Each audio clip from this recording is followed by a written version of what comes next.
wassalamu ala rasulih ahsani zawjil mustafa wa ala alihi wa sahbihi wa man wafa wa ba'd. Faqad qala Allah ta'ala fil Qur'anil Karim, a'udzu billahi minasyaitonir rajim, bismillahirrahmanirrahim. Wa min ayatihi an khalaqa lakum min anfusikum azwaja litaskunu ilaiha wa ja'ala bainakum mawaddatan wa rahmah. Inna fi dzalika laayatin liqaumin yatafakkarun. Wa qala Rasulullah sallallahu alaihi wasallam, man ahya sunnati faqad ahabbani wa man ahabbani kana ma'iyya fil jannah. An-nikah sunnati wa man raghiba an sunnati falaysa minni. Shadaqallahul azim wa sadaqa rasulul karim wa nahnu ala dzalika minasyahidin wa syakirin walhamdulillahi rabbil alamin. Bersyukur kita kepada Allah dengan mengucapkan alhamdulillahi rabbil alamin. Berselawat kita kepada teladan kita, beliau rujukan referensi kita dalam kehidupan yang singkat ini. Dari bangun tidur sampai tidur kembali, beliaulah tempat kita bertanya. Beliau mengajarkan kepada kita bagaimana berakhlak terhadap istri dan anak-anak kita. Beliau mengajarkan kita bagaimana memuliakan orang tua. Beliau mengajarkan kepada kita bagaimana berjiran, bertetangga, bahkan bermasyarakat, berbangsa dan bernegara. Sampai 2/3 dunia beliau kuasai. Bukan dengan harta, bukan dengan jabatan ayah bunda, tapi semua adalah karena akhlak beliau.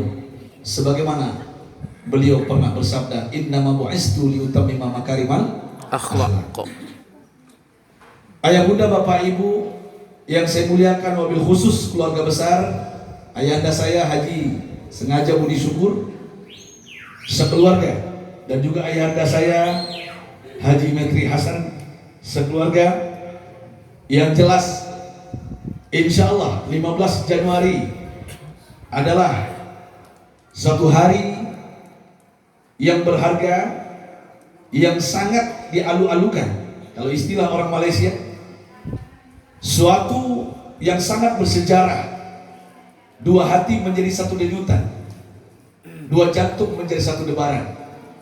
Kalau bukan karena tinta, takkan kugubah sebaik puisi. Kalau bukan karena cinta, takkan bersatu Adinda, Afdal dan Fani di tempat ini. Masya Allah. Betul ya? Fani ya namanya? Vina, maaf, Vina, Fani, Vina ya, mohon maaf, Vina. Ya. Kita berdoa ayah bunda bapak ibu, mudah-mudahan keluarga kecil ini menjadi keluarga yang sakinah mawaddah warahmah. Jujur saya sampaikan, hampir ketika musim nikah, saya diundang untuk tausiah pernikahan. Dan inilah yang saya rasakan. Saya di kota Pekanbaru dari Rohil. Di Pekanbaru tadi malam ngisi Ba'da Isya di depan kampus Unri. Selepas itu karena banyak jamuan, saya berangkat akhirnya jam 1, terundur berangkat. Dan sampai di sini jam 9 tadi. Alhamdulillahirabbil alamin. Ayah bunda bapak ibu, jujur saya sampaikan, ketika dua hati menjadi satu, dua jantung menjadi satu debaran, maka disinilah kebahagiaan itu terjadi. Dan Islam mengajarkan kepada kita, Adinda, Afdal dan Vina, Islam mengajarkan tidak ada istilah pacaran, mohon maaf saya. Yang ada ketika bertahap dalam berumah tangga itu, pernikahan itu datang, namanya at-ta'aruf, saling kenal. Betul nggak? Betapa banyak orang bercinta dari SD sampai kuliah, 12 tahun dia pacaran, 2 bulan nikah cerai. Betul nggak? Ada seperti itu, tapi ada yang awet juga. Alhamdulillah. Yang jelas intinya, dua keluarga ini tidak tahu menahu, tapi Allah ternyata ada 3 hal yang tidak pernah kita ketahui Bapak Bunda. Jodoh kita, maut, dan rezeki kita.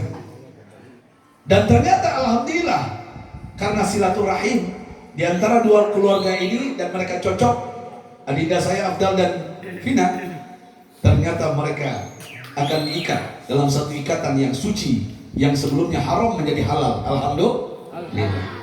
Ayah bunda bapak ibu, Allah mengajarkan kepada Nabi kita, Rasul kita Muhammad Sallallahu Alaihi Wasallam, dan ajaran ini sampai kepada kita umatnya, dan bahkan kita pun ingin ikut beliau. Dan ini sering kita dengarkan apa yang belum ucapkan, dan semua kita tahu, adinda Afdal pun tahu ucapan ini dan Vina. Apa itu? Baiti jannati. Betul ya? Rumahku surgaku. Ini konsep dalam rumah tangga. Timbul pertanyaannya, bagaimana rumah ini menjadi surga? Karena saya lihat hari ini banyak rumah menjadi neraka, Pak. Ya, banyak suami yang takut pulang ke rumah. Ya.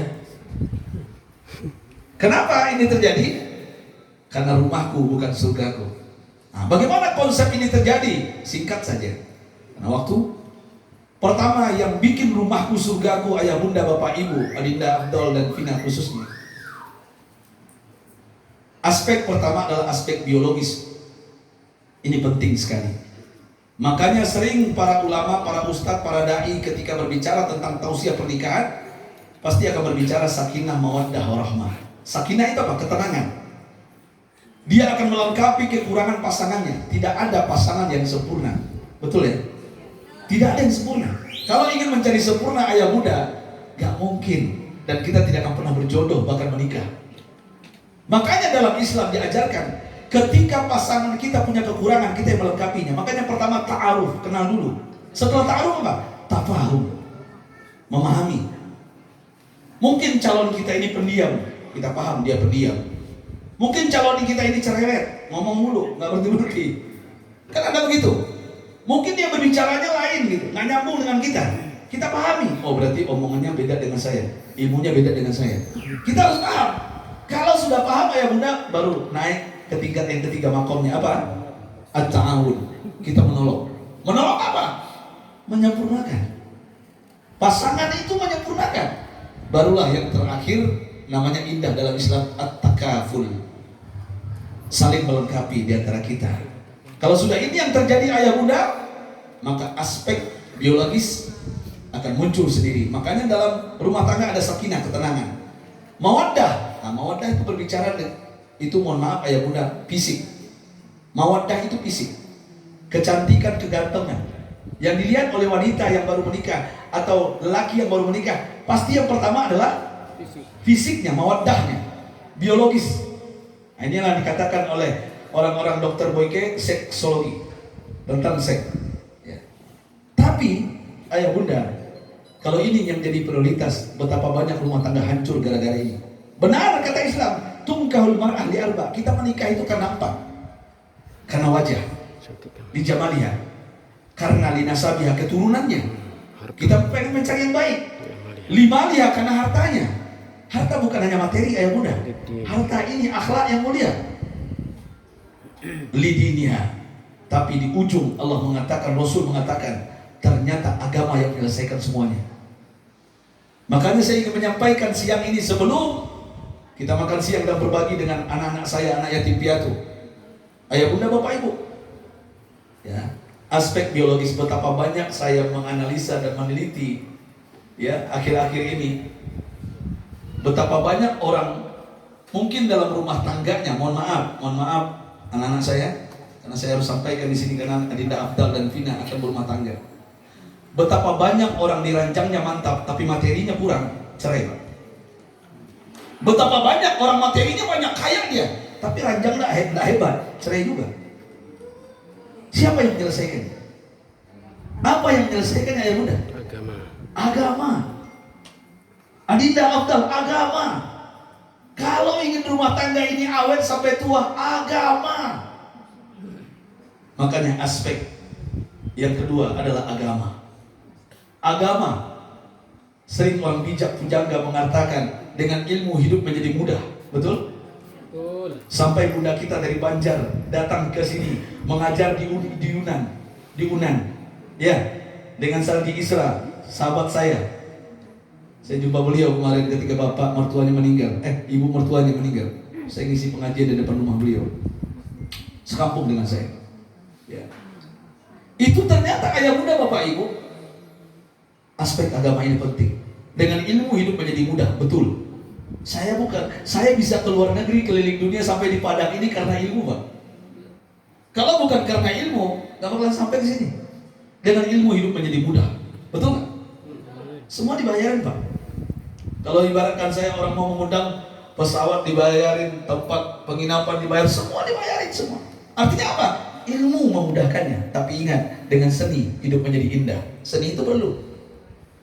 Seni itu perlu. Adinda Afdal, ada buku bagaimana seni bercintanya Nabi Muhammad SAW. Allahu Akbar. Ini harus dipelajari. Jangan mempelajari dari orang-orang kafir. Saran saya, pesan saya buat Adinda Vina juga. Dengan agama hidup menjadi terarah. Setuju nggak? Punya seni indah, ya, punya ilmu yang tinggi, tapi tidak ada agama. Sombong, angkuh yang muncul Bapak Ibu. Sombong, angkuh. Dan orang sombong tidak akan pernah mencium bau surga. Astagfirullahaladzim. La yadkhulul jannah man kana fi qalbi misqala dzarratin min kibr. Astagfirullah. Takut saya baca di sini. Tidak akan pernah masuk surga orang yang ada sebiji zarah kesombongan dalam hatinya. Kenapa? Agama diabaikan. Makanya betapa banyak hari ini orang bergelar. Saya pun bergelar, ya. Tapi karena gelar itu kadang-kadang kita menjadi orang yang, mohon maaf, sombong itu apa? Ibu-ibu, sombong itu ibu-ibu yang tahu apa, Bu? Oh, sombong itu memperlihatkan amehnya sagadang kuali atau kalung emasnya, itu sombong. Bukan sombong itu. Itu namanya ria, pamer. Itu tidak sombong. Dalam Islam bukan sombong. Sombong itu apa? Ada dua. Ghamdun nas, batrul haq. Menolak kebenaran dan suka meremehkan orang lain. Ayah bunda, agama itu penting, Adinda Afdal. Agama itu penting, jangan ditinggalkan aspek agama. Yang ketiga, aspek psikologi. Mohon maaf, di sini saya akan berbicara tentang psikologi. Psikologi ini apa? Rasa. Rasa apa? Bahagia. Ini romantis. Maka Adinda Afdal, jadilah suami yang romantis. Istri saya, kenapa suka dengan saya? Karena saya suka oren, Pak. Ternyata oren itu, saya baca, Pak. Saya baca, orang yang suka oren itu romantis. Diselidiki oleh istri saya sampai tuntas. Betul nggak abang ini romantis? Ternyata ketika nikah dengan dia, apa jawabannya? Right, good. This is my husband. Ini betul-betul suamiku, katanya. Alhamdulillah. Itu kata istri saya. Istri saya ngomong. Serius, Pak. Ternyata Rasulullah, Adinda Afdal, Nabi Muhammad, Allahu Akbar, mewah belum menjamin kita bahagia. Mohon maaf saya, jabatan, pangkat, kedudukan belum tentu menjamin kita bahagia. Seandainya kebahagiaan itu karena harta, Pak, yang paling bahagia Korun, Pak. Ternyata Korun diabadikan di Al-Quran, dihimpit oleh bumi ini, Pak. Matinya tersiksa. Seandainya kebahagiaan itu karena jabatan, pangkat, kedudukan, yang paling bahagia siapa? Firaun. Ternyata matinya terhina di Laut Merah. Kalau kita umroh dan haji pasti melihat Laut Merah itu. Bukan ayah bunda, Rasulullah. Nah ini dengerin, Nabi Muhammad, rumah beliau, Pak, rumah beliau itu, ini sejarah dalam kitab Asy-Syama'il saya baca, karangan At-Tirmizi. Itu ternyata rumah beliau itu, Pak, mohon maaf ya, panjangnya 5 meter. Yang sekarang makam beliau Masjid Nabawi, panjangnya 5 meter, lebarnya 3 meter, tingginya 2,5 meter. Tapi seorang nabi yang luar biasa ini bisa menjadi pemimpin rumah tangga yang menjadi rujukan referensi sedunia sampai hari ini. Kalau rumah kita di komplek Aurduri Indah ini berapa meter? Halo? Saya lihat gak ada yang kecil rumahnya Pak Haji Budi. Gak ada yang kecil, besar semua. Tapi belum tentu juga bahagia. Nabi Muhammad dalam sejarah Bapak Ibu, bagaimana dia memanjakan istrinya Adinda Afdal. Mari kita simak ayah bunda yang sudah menikah lama, Usiku manusia bitaqullah. Saya juga menasihati diri saya karena saya bawa istri saya hari ini ke sini. Dia juga mendengar ceramah saya. Kalau nggak malu saya, ya, saya menasihati diri saya. Rasulullah, Bapak Ibu, Adinda Afdal, beliau mengajarkan kepada kita. Apa yang beliau ajarkan, Pak? Allahu Akbar. Yang beliau ajarkan kepada kita adalah bagaimana menjadikan istrinya itu ratu dan bidadari dalam rumah tangga, bukan babu dan pembantunya. Dan begitu pun sebaliknya, istri menjadikan suaminya Arjuna, Gatot Koconya, orang yang hebat dalam rumah tangga, yang dijadikan idolanya. Siapa idolamu? Suamiku. Siapa idolamu? Sarukan, bukan itu. Tapi setiap ditanya, siapa idolamu? Suamiku. Dan anak-anak pun akan berkata, siapa idolamu, nak? Bapakku. Ketika kita merasakan itu, ayah bunda, nikmat dunia, bahagia dunia, Pak. Ketika anak ditanya di sekolahan, idolamu siapa? Abi. Abi apa? Oren. Waduh, kita dengarnya, Pak, ya Allah Akbar. Berarti kita sukses dalam rumah tangga. Itu kebahagiaan yang luar biasa. Makanya Adinda Vina, Adinda Afdal, simak, karena waktu saya singkat. Ini kisah nyata dari seorang mulia yang tidak pernah kita tatap wajahnya. Kita beriman kepadanya walaupun kita tidak pernah melihat wajah beliau. Dan mudah-mudahan di akhirat kita melihat wajah beliau. Amin ya Rabbal. Beliau ya bunda, Adinda Afdal, ketika pulang ke rumah dari peperangan, setiap beliau pulang dari perang itu, kesukaan beliau adalah yang manis, Pak, minuman manis. Saking gembiranya suaminya pulang, Aisyah, Sayyidah Aisyah, Adinda Afdal, saking gembiranya dia pengen bikin minuman yang manis buat suaminya. Saking gembiranya, ternyata yang dimasukkan bukan gula, tapi apa? Garam. Ini simak Bapak Ibu, ini kisah nyata. Garam yang masuk diaduk oleh dia, oleh Sayyidah Aisyah. Suaminya datang. Dan biasanya suaminya ketika minum air pasti ditinggalkan sedikit, seperempat buat istrinya. Di mana Rasulullah minum bibirnya, disitulah bibir Aisyah, Adinda Afdal. Di mana bibir Aisyah minum, disitulah bibir Nabi Muhammad. Allahu Akbar. Tapi saat itu Aisyah menunggu suaminya sedang minum air bikinannya. Ketika diminum, ayah bunda, ditunggu, sebentar lagi sisa aku pasti ada. Dia menunggu sisa suaminya. Diminum lagi oleh Rasulullah, diminum. Sisain buat aku ya Rasulullah, sisain buat aku. Tetapi Rasulullah terus meminum air itu sampai habis. Tahukah Adinda Afdal? Tahukah Adinda Afdal maksudnya apa? Biasanya beliau gak pernah habis, pasti disisakan sedikit untuk istrinya. Tapi hari itu dihabiskan oleh beliau. Tahu gak apa kata beliau kepada istrinya? Jujur Sayyidah Aisyah, ya Khumairah, pipinya yang kemerah-merah, air ini nikmat betul, manis, dan tidak tersisa untukmu. Setelah ini baru ada sisa. Begitu dia menjaga perasaan Vina, Adinda Afdal, begitulah menjaga perasaan Vina. Dia menjaga perasaan istrinya biar tidak kecewa. Lebih hebat lagi, ini kisah nyata. Ini kisah nyata, bukan cerita jin dan jun, tuyul dan bayu. Ini bukan kisah ku menangis Indosiar bunda. Ibu-ibu, benar kan? Ini bukan cerita si film India ini. Ini kisah nyata. Nabi Muhammad, rumah beliau kecil, ada jendela. Kalau beliau melihat dari jendela itu, pasti ngelihat langsung kamar mandi, lihat masjid. Nah itu Nabawi itu, ya. Tapi saat itu ada perlombaan di masjid, perlombaan syair. Karena ingin membahagiakan Aisyah, Adinda Afdal, apa kata Rasulullah? Kamu mau nobar? Kita nobar ya? Nobar, nonton bareng. Kan gitu ya bahasa kita. Apa kata Aisyah? Senang dia. Boleh ya Rasulullah, aku pengen nobar bareng dengan kamu. Ketika itu beliau menonton syair yang dibaca oleh sahabat-sahabat beliau. Beliau tempelkan pipi beliau dari jendela dengan pipinya Aisyah. Dan Aisyah beliau gendong, karena Aisyah saat itu gak sampai ke jendela. Digendongnya, ditempelkan. Karena sudah kelamaan Adinda Afdal. Tahu gak apa yang terjadi? Sudah selesai nontonnya sayang. Apa jawaban Sayyidah Aisyah? Belum. Ditunggu lagi. Sudah selesai sayang? Belum. ditahan beliau, saking cintanya dengan istrinya Adinda Afdal, saking cintanya dengan Vina. Terus sudah selesai sayang? Belum. Apa kata Aisyah sentuh? Wahai suamiku, tontonannya tidak asik, tidak menarik. Jujur, aku tidak suka dengan tontonannya. Tahukah apa yang aku sukai?